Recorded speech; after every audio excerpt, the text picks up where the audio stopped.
All right, and this is chapter 3. It's going to be a long one, and so take your time going through it, and we'll get started right now.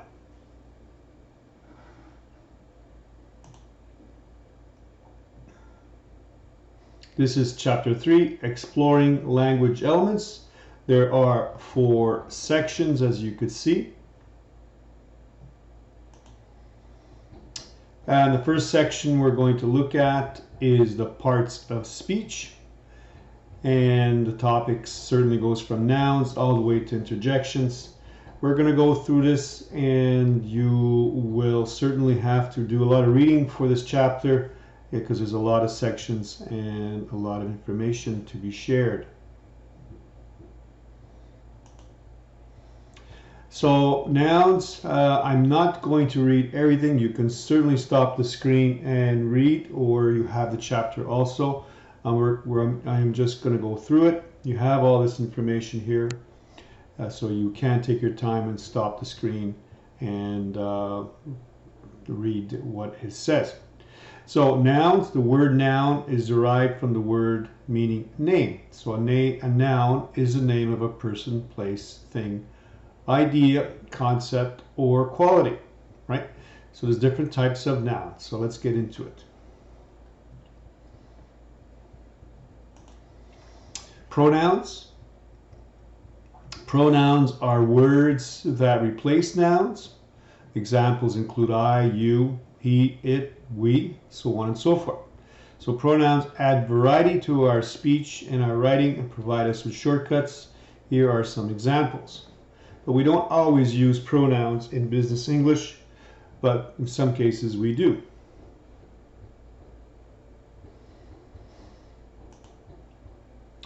There's common and proper nouns. Proper noun will be a person's name, as you see there, places, things, or ideas. And common nouns are just words that could represent certain groups of people, like students, universities, computers, or even courage.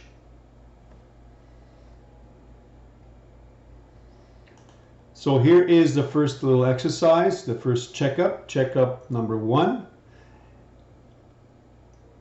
So you can pause the screen, and the exercise is posted, so you can just write the answers here. Very simply, label each pronoun P. You don't have to write all the sentences.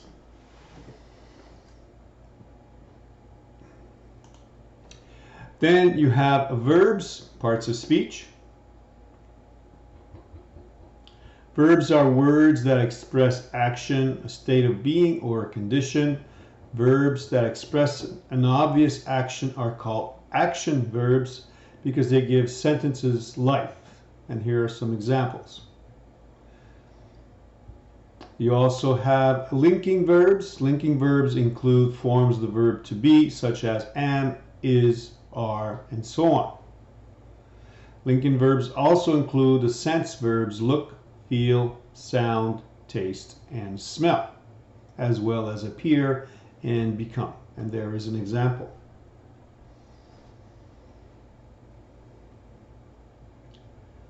And here's another little exercise for you. Identify the verbs in the following sentences. All you have to do is write down the verbs. Not birds, verbs. Yes, as you can see, I'm using subtitles. This could help you also, but subtitles unfortunately are not always perfect. So they're doing their best, and I'm going as slow, as clear as possible, but unfortunately that doesn't always pick up the right word.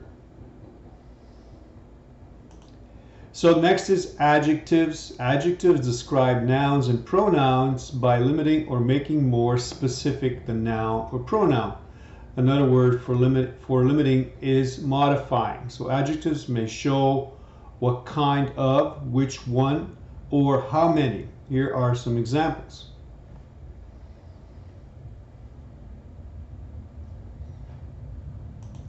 Next are adverbs. Now, adverbs are the ones that really play a lot of havoc in the English language. Adverbs are also modifiers like adjectives. Adverbs describe or limit adjectives, verbs, or other adverbs. They specify how, when, where, why, what manner, and to what extent. Here are some examples.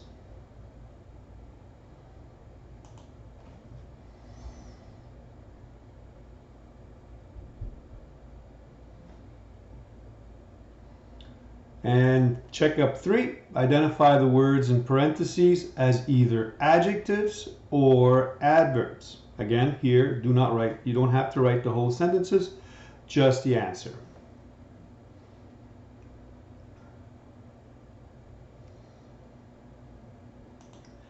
Next, we have prepositions. Prepositions are connecting words that show the relationship between a noun or pronoun.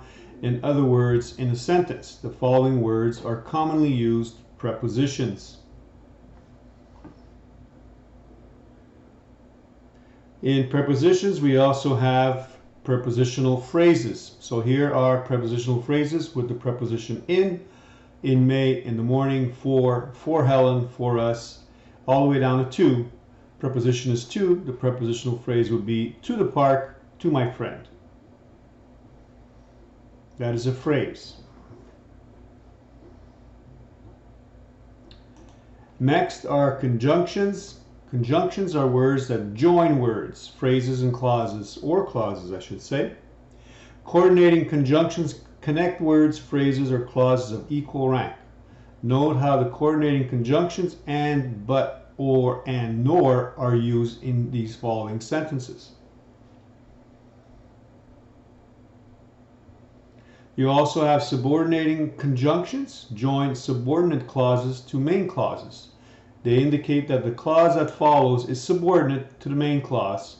Common subordinating conjunctions are when, where, after, before, and if. Here are some examples.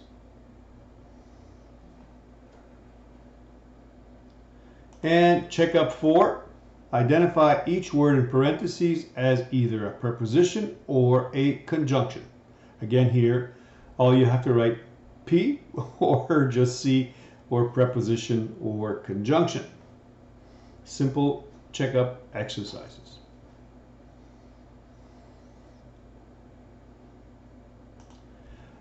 Next are interjections. Interjections are words used alone that express an extremely strong feeling.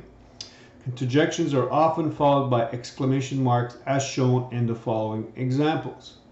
Congratulations is an interjection. Right, so that is section 3.1. So let's get into a little bit more details about the parts of speech.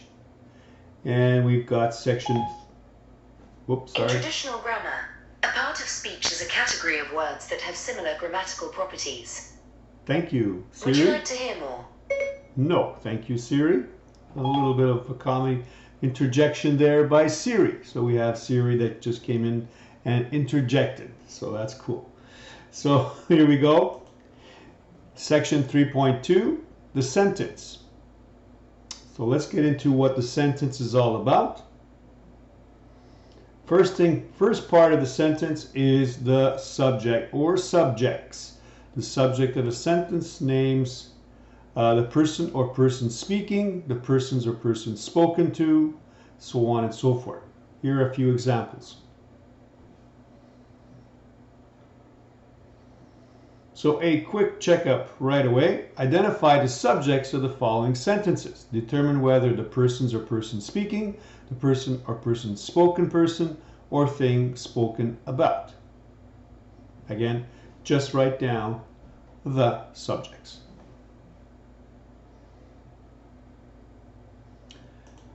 Next, simple subjects. There are subjects also, but they're called simple, is the main word in the complete subject. The core of the subject are simple. Here are some examples. The owner of these buildings is Vince Panetta. The complete subject is the owner of these buildings. The main word or simple subject in this sentence, in this complete subject, is owner.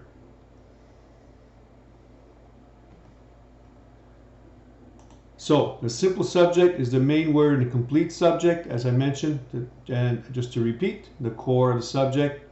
And because the subject of the first example is owner, not buildings, and buildings, as you can see, is misspelled there, correct verb must be is. Because the subject of the second example is partners, not firm, the correct verb must be are.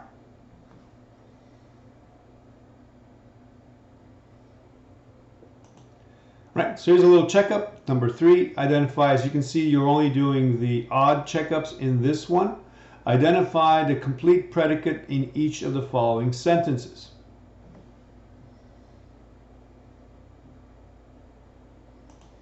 So there are different types of sentences, right? Definition is a type of sentence, and also example, as you can see, or I should say, the definition of each sentence will follow. Declarative makes a statement. Example, you are wise. That is a declarative sentence. Interrogative asks a question. How old are you? Imperative states a command or request. Proofread the letter. Do this. These are types of examples of imperative. Exclamatory expresses strong feeling. I can't believe it. These are types of sentences. So here's checkup 5. Identify each of the following sentences as declarative, interrogative, or exclamatory.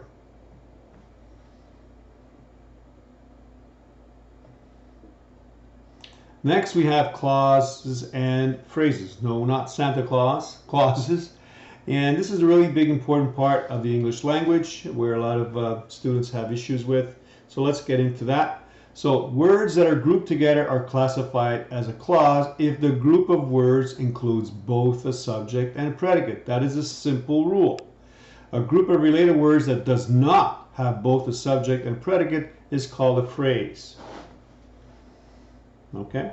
Very simple, but very difficult sometimes to remember. So clauses, as I mentioned, you have different types of clauses, independent clauses and dependent clauses. So if the clause expresses a complete thought and can stand alone as a complete sentence, it is independent. If the clause cannot stand alone, it is called a dependent. Here is a couple of examples. First one is independent, and there you can see the second one is dependent. Please pay attention to the word independent. Finishes with ENT. Excuse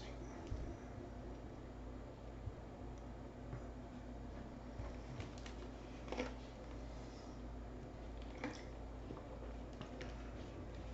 Okay, clear the throat, and we keep going. Then you got phrases. Phrases is a group of words that has neither a subject nor a predicate. As you study the following 3 kinds of phrases, note that none has a subject or a predicate. So a prepositional phrase consists of a preposition, an object, and any modifier of the object. Phrases such as for the associates, among the interns, these are prepositional phrases. As you read the following examples, note how prepositional phrases can be used as adjectives, adverbs, and as nouns. Again, please pause the video if you wanted to read all 3. Pause, not closet. Let's keep going. It's doing its best. Infinitive phrases. An infinitive is the to be form of a verb. To drive, to study. It's infinitive, to analyze, to review, right? It includes the infinitive and any other words that are related to it. Infinitive phrases may be used as nouns, adjectives, and less frequently as adverbs. And here are some examples. So as you can see, there are a lot of different types of phrases. Phrases. My voice is already gone. We're not even halfway there. Let's keep going. Verb phrases. In a verb phrase, 2 or more verbs work together as one. In such case, the main verb is always the last verb in the phrase. The other verbs are helping are called auxiliary. and here they are. The engineer will complete the calculations by noon tomorrow. Will complete is a verb phrase. The main verb is complete. Will is a helping verb. Please pause to read everything else there about verb phrases. So checkup number 7, identify the words in parentheses as prepositional phrases, infinitive phrases, or verb phrases. Next we have sentence fragments. A sentence fragment is a group of words that expresses a complete thought and contains a subject and a predicate. When a sentence, when the writing is incomplete, it is called a sentence fragment. In other words, just something missing, right? You can distinguish between a complete and a fragment by applying the no sense, no sentence rule. An example is, Emily Clark wants to attend the conference because the topic is creating web pages. This is a complete thought. This group of words makes sense. This is a sentence. If it does not make sense, then it is a sentence fragment.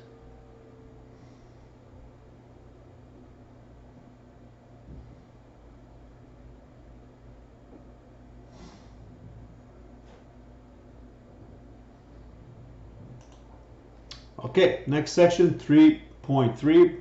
We're almost halfway there.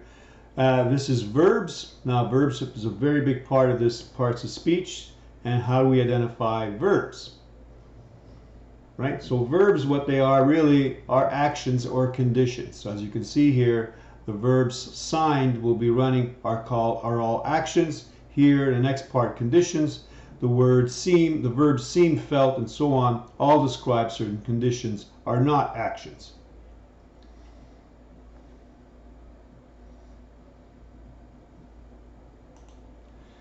Being is one, probably the most popular, as it is in most languages. And Edith is happy with the agreement is a verb. Being. You have regular verbs. As we speak and write, the verbs we use indicate the time of the action, the condition, or the state of being. So we select a verb form to indicate present time, I learn, I am learning, past time, I learned, I have learned, or future time, I will learn, I will be learning. This time element for a verb is called its tense. Fortunately, most verbs in our language follow the same simple pattern to indicate time. Not all of them. There are irregular verbs, which we'll get to in a minute. These verbs are regular verbs. Here are some examples.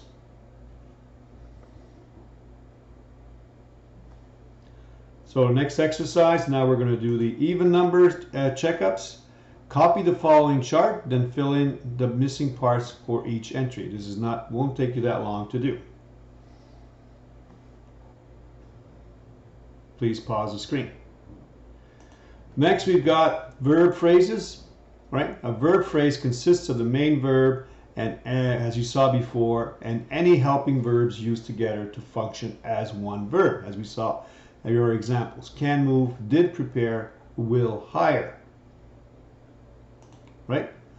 So the main verbs are moved, prepared, and hired, which are the past participles listed in the third column of the table. The verbs has been and have and will are helping verbs. The word soon is an interrupting adverb.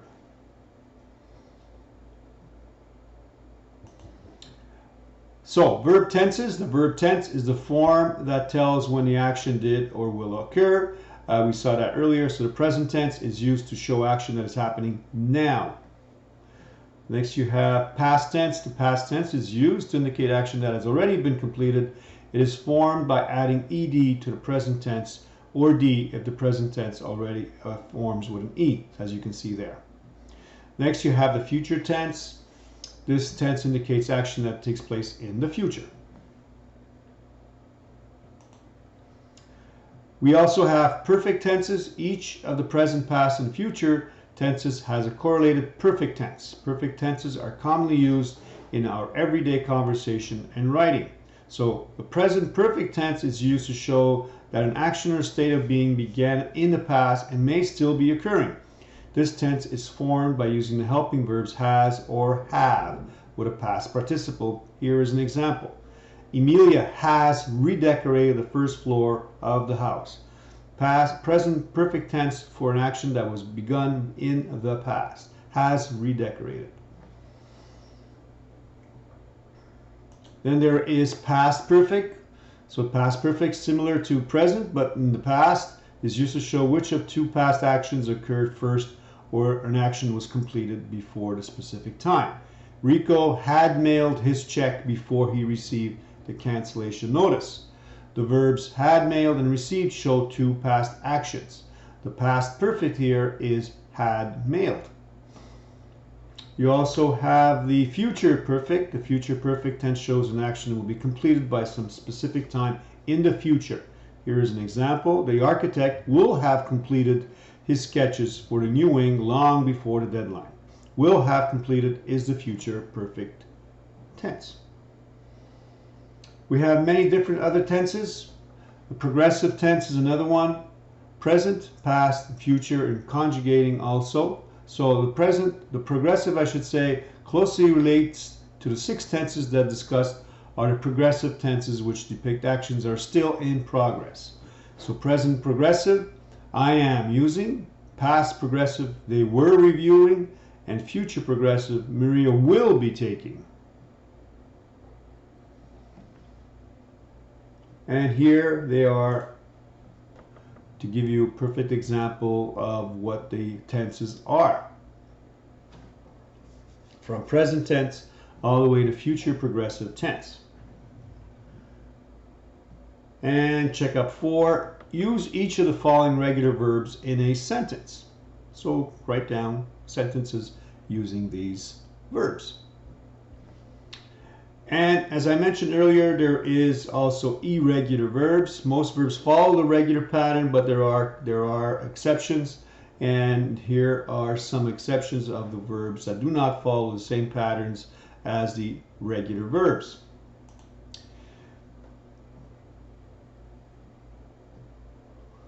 So the being verbs are the forms of verbs to be. They show no action, present tense, past tense. And here are examples of irregular verbs. They do not follow the same tense as regular verbs do.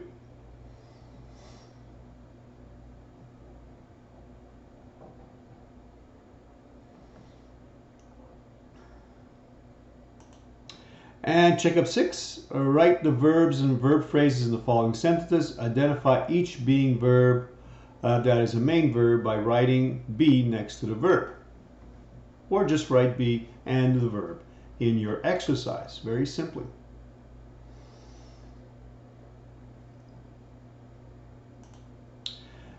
So when also do you use were instead of was? So good writing requires that we sometimes use were instead of was after if, as though, and wish.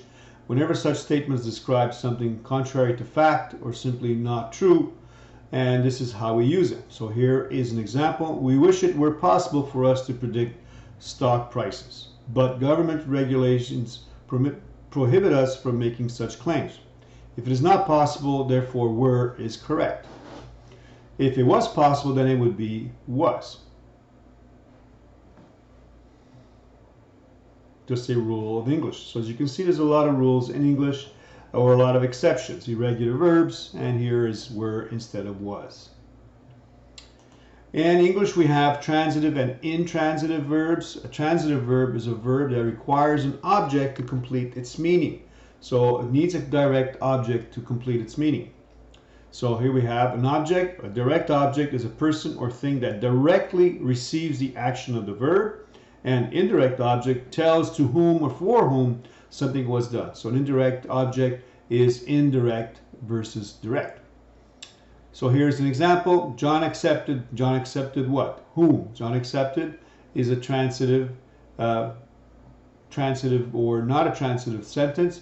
John accepted the award. Award is a direct object of the verb accepted. It tells what was accepted. Therefore, accepted is a transitive verb. Right? So John accepted is a transitive sentence also, or transitive verb, because it accepted something. So it needs to have something at the end. It doesn't have to have an object, but automatically we know there is an object because accepted means that you have to get something, right? Accept what? Whom? So John accepted. Accepted is transitive. There are more examples there, so you can pause the screen. Then you have intransitive verbs that do not have objects or are intransitive. So here are examples. Max Rosenthal travels frequently. Travels what? Travels whom? No answer. Travels is intransitive. Cindy Wolf will sail at noon, according to this itinerary. The verb will sail has no object, right? You can't sail object something. It is intransitive. And we'll do checkup 8. Identify the verbs and verb phrases in the following sentences.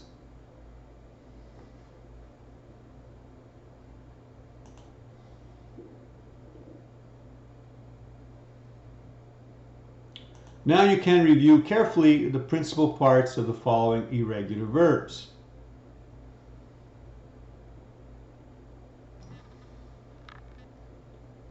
So one common mistake is confusing lay in its present tense form with lay, the past tense form of lie. How can you tell which is which? You can tell by remembering what you have learned about transitive verbs. Look at the following examples. On Monday, Michael lay or laid the mail on the receptionist's desk. After jogging, I usually lie or lay down for a short while.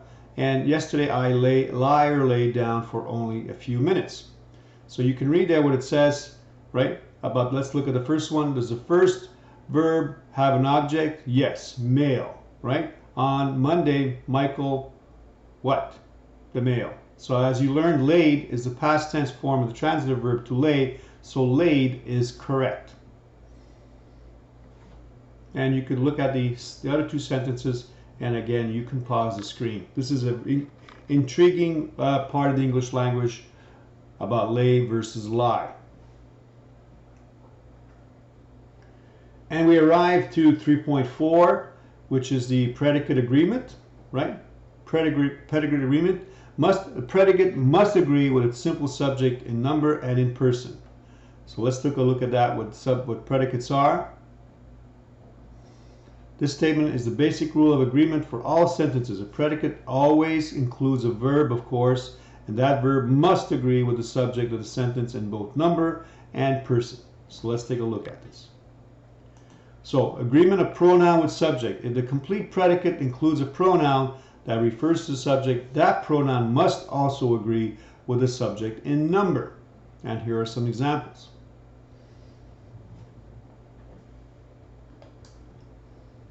And here's a little checkup. Choose the correct verbs and pronouns in the following sentences. So they have to agree. Subject and verb has to agree. It's called a predicate agreement. Not river, agreement.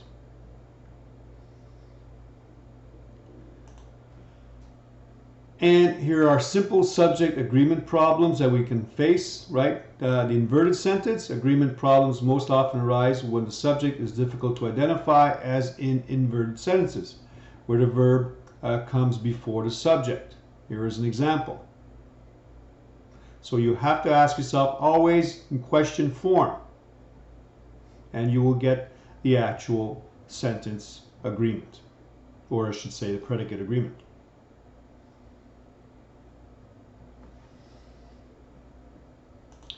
So pronoun agreement with common gender nouns. When the gender of a noun is clearly masculine or clearly feminine, choosing between the pronouns he or she or him or her is no problem.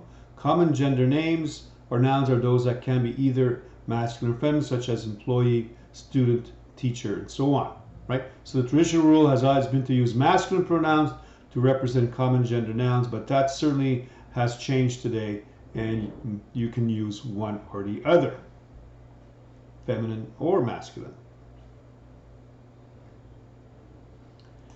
And then you've got indefinite pronoun subject, the indefinite pronouns each, either, and so on. You have so many there.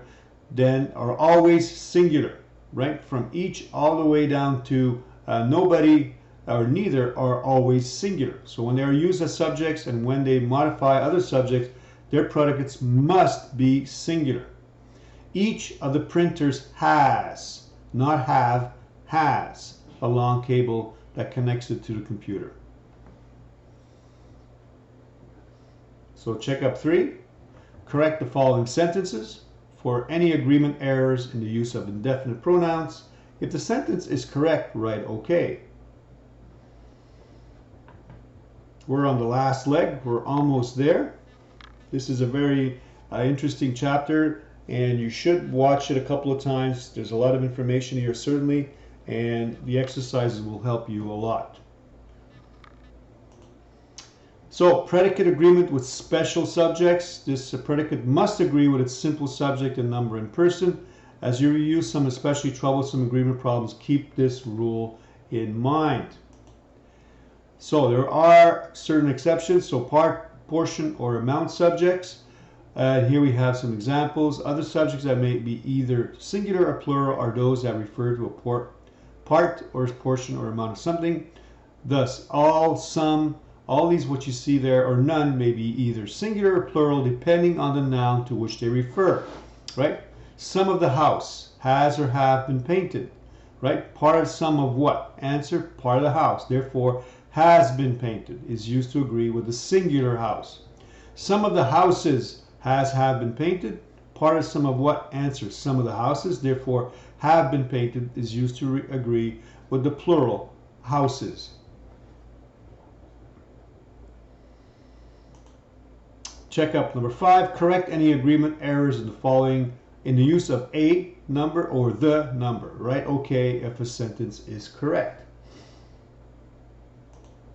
You also have predicate agreements with compound subjects. When the word and is there, it automatically becomes plural. As you see the examples. Well, there are exceptions to this rule.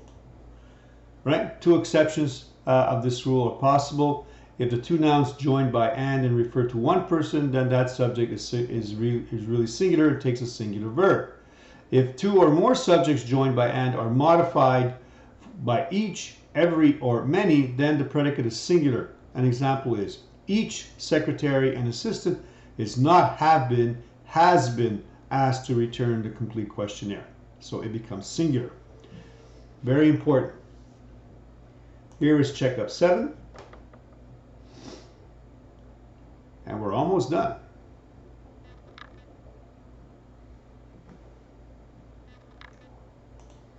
Here we have predicate agreement and clauses introduced by relative pronouns. The pronouns who, what, and which are called relative pronouns because they relate to other verbs called antecedents. The antecedent of the relative pronoun is a noun or pronoun that is usually placed before the relative pronoun. So here's an example. Grace Yancey is one who strikes for perfection. The relative pronoun is who, and its antecedent is one who. They have to agree. Here's another example. And Anthony Sanders is one manager and noun antecedent of who strives for perfect sales figures. Also, one rule that we haven't discussed is the pronoun you. You is always plural. You are. It's never you is. Right? You is always plural. Even if it's singular, it's plural. It's always, predicate agreement is always plural. You are. Right? And I leave you now, well, we're finished. Oh, that didn't take that long. And so certainly you got to have a lot of pausing to do and a lot of work to do here to go through this chapter. It's one of the most intriguing chapters we have, if not the most one. And I'll give you just here case 3.1, and you can just answer the questions at the end. You don't have to write the whole case. Just answer those 2 questions. What should Greg do? And what is Greg's responsibility in this matter? So try to answer that to the best of your ability. If you have any questions about that, you can certainly email me. Great. So thank you. Wasn't that bad. And we'll see you later.